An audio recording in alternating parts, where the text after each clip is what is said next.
Hey everyone, welcome to our channel. In today's video, we will guide you through how to change fonts on iOS 14 and further. So let's get started. First, open up the settings app on your iPhone or your iPad.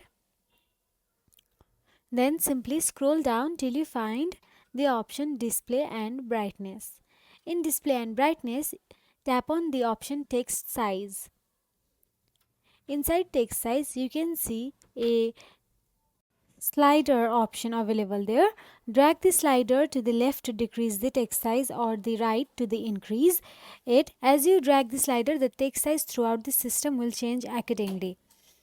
You can preview how the text size changes. You can look at the example text provided above the slider. Now you can see the text size has increased, and if you don't like this, then you can simply go back to the display and brightness again and tap on the text size, and you can simply decrease it by dragging it to the left.